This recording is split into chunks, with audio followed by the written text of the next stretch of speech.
Hi hello ಎಲ್ರಿಗೂ ನಮಸ್ಕಾರ. Welcome back to my mini vlog. ಇವತ್ತು ಕೂಡ ನಮ್ಮ ದಾವಣಗೆರೆ ಇರ್ತಕ್ಕಂಥ ಮಿನಿ ವಂಡರ್ಲಾದ ಪಾರ್ಟ್ 2 ವ್ಲಾಗನ್ನು ನಾನು ನಿಮ್ಮ ಜೊತೆ ಶೇರ್ ಮಾಡ್ಕೊಳ್ತಾ ಇದ್ದೀನಿ. ಈ ಉಯ್ಯಾಲೆ ಮೇಲೆ ನಡ್ಕೊಂಡು ಹೋಗೋದೇ ಒಂದು ಸಿಕ್ಕಾಪಟ್ಟೆ ಕ್ರೇಜ್ ಆಗಿರುತ್ತೆ. ಬಟ್ ನನ್ನ ಫ್ರೆಂಡು ಸಿಕ್ಕಾಪಟ್ಟೆ ಭಯ ಪಟ್ಕೊಂಡು ಚಿಕ್ಕ ಮಕ್ಕಳು ಅಂಬೆಗಾಲಲ್ಲಿ ಹೋಗ್ತಾರಲ್ವ, ಸೊ ಆ ಥರ ಹೋಗ್ತಿದ್ದಾಳೆ.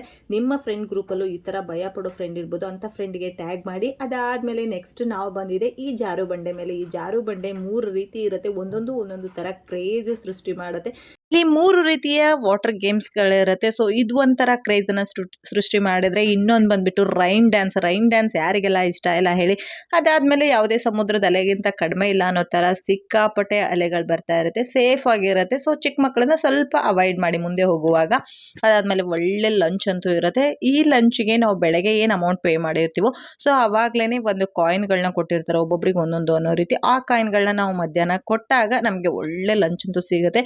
ಸೊ ಸಖತ್ತಾಗಿತ್ತು ಲಂಚ್ ಮಾತ್ರ. ಒಬ್ಬಟ್ಟು, ಪೂರಿ, ಅನ್ನ, ಸಾಂಬಾರು, 2 ರೀತಿ ಸಾಗು ರೆಸಿಪಿ, ಪಾಪಡು, ಪಾಯಸ, ಉಪ್ಪಿನಕಾಯಿ, ಒಳ್ಳೆ ಸಖತ್ತಾಗಿ ಊಟ ಆಯಿತು. ಸೊ ಊಟ ಆದಮೇಲೆ ಮತ್ತೆ ನಮ್ಮನ್ನು ವಾಟರ್ ಗೇಮಿಗೆ ಬಿಡ್ತಾರೆ. ಬಟ್ ಊಟ ಮಾಡೋದಕ್ಕೆ ಮನಸ್ಸೇ ಇರಲ್ಲ. ಬಟ್ ಏನು ಮಾಡ್ತೀರಾ, ಹೊಟ್ಟೆ ಹಶ್ವಂತ ಆಗಿರುತ್ತೆ, ನೀರಲ್ಲಿ ಚೆನ್ನಾಗಿ ಆಟ ಆಡಿ. ಹಾಗಾಗಿ ಚೆನ್ನಾಗಿ ಬ್ಯಾಟಿಂಗ್ ಮಾಡಿಕೊಂಡು ಒಂದು 10 ನಿಮಿಷ ಆ ಕಡೆ ಸುತ್ತರ್ದು ಮತ್ತೆ ವಾಟರ್ ಗೇಮ್ನ ಎಂಜಾಯ್ ಮಾಡ್ತಾ ಇದ್ದೀವಿ. ಇದಾಗಿತ್ತು ಇವತ್ತಿನ ಮಿನಿ ವ್ಲಾಗು. ಈ ವ್ಲಾಗ್ ಏನಾದರೂ ನಿಮಗೆ ಇಷ್ಟ ಆಗಿದ್ರೆ ದಯವಿಟ್ಟು ನನ್ನ ಒಂದು ಪೇಜ್ನ ಫಾಲೋ ಮಾಡೋದನ್ನ ಮರಿಬೇಡಿ.